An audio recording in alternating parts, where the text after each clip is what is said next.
Indonesia here. Indonesia wanted to build a railway line, so it borrowed money from China. It was a very bad idea, and this could be just the beginning of its troubles. Most of the money Indonesia has borrowed from China is off the books. It is hidden debt. It is not reflected in official books. And this could be just the beginning of its troubles. Most of the money Indonesia has borrowed from China is off the books. It is hidden debt. It is not reflected in official books. Officially, Indonesia owes China close to $5 billion. Unofficially, Indonesia reportedly owes China close to $23 billion. That's $18 billion of hidden debt. 78% of Indonesia's debt to China is hidden. The Indonesian government will face pressure to bail out. They will have to pay that money. It's a trap. 关系提升为全面战略伙伴关系，为的是让两国关系继往开来。中国政府立即启动应急机制，当天就宣布向包括印尼在内的受灾国提供援助，开展了新中国成立以来最大规模的一次对外救援。 Mengejutkan, media asing ini spesifik menyebut pembangunan kereta cepat Jakarta-Bandung sebagai contoh hidden loan. Pembiayaannya yang semula 4,5 miliar dolar melonjak 6 tahun kemudian jadi sekitar 8 miliar dolar. Kekurangan terpaksa pakai APBN, di mana berita itu diberi judul Chinese Debt Time Bomb. Presenter itu mengatakan banyak dari pinjaman ini diberikan secara rahasia.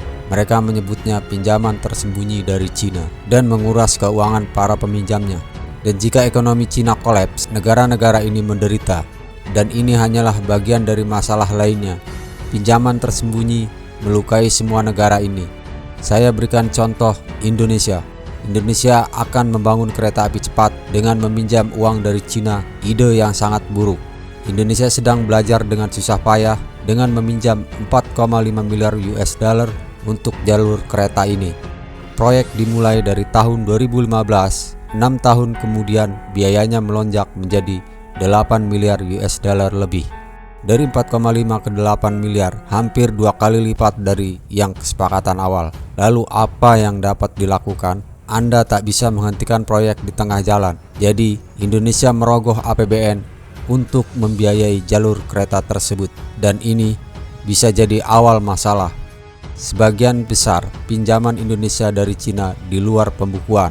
Ini hutang tersembunyi, tidak tercatat dalam pembukuan resmi. Secara resmi Indonesia hutang ke Cina sekitar 5 miliar dolar. Tak resmi Indonesia hutang ke Cina mendekati 23 miliar dolar. Dengan 18 miliar dolar hutang tersembunyi. 78% dari hutang Indonesia ke Cina tersembunyi. Siapa yang mengambil pinjaman ini? Tentu pemerintah Indonesia, dan ini adalah pinjaman yang sangat beresiko. Pinjaman diberikan tanpa jaminan negara. Jika peminjam bangkrut, pemerintah Indonesia akan menghadapi tekanan untuk menyelamatkannya. Mereka harus mengembalikan hutangnya. Ini jebakan. A lot of these loans were given in secret.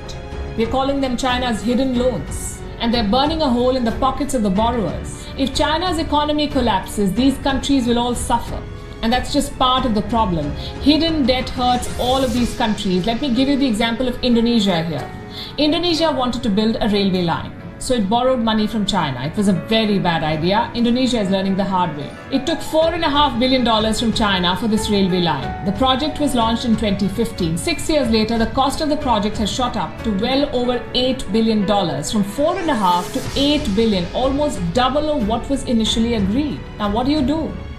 You cannot abandon the project midway. So Indonesia is dipping into its own state budget to pay for this railway line. And this could be just the beginning of its troubles. Most of the money Indonesia has borrowed from China is off the books. It is hidden debt. It is not reflected in official books. Officially, Indonesia owes China close to $5 billion. Unofficially, Indonesia reportedly owes China close to $23 billion. That's $18 billion of hidden debt. 78% of Indonesia's debt to China is hidden. Who took these loans? Indonesian government entities.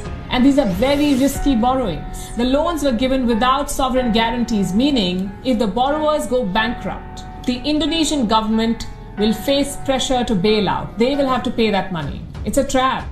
Dan yang lebih mengerikan, melihat statement pemerintah Cina Xi Jinping, Presiden Cina, di mana kesimpulannya jika Indonesia tidak bisa mengembalikan hutangnya yang telah disepakati, maka pemerintah Cina akan mengambil alih kuasa Pulau Kalimantan sebagai jaminan, dan pemerintah Cina tidak segan untuk melalui jalur militer. 关系提升为全面战略伙伴关系，为的是让两国关系继往开来，全面深入发展。是目前东南亚最长的跨海大桥。印度尼西亚人民常讲“金钱易得，朋友难求”。中国政府立即启动应急机制，当天就宣布向包括印尼在内的受灾国提供援助，开展了新中国成立以来最大规模的一次对外救援。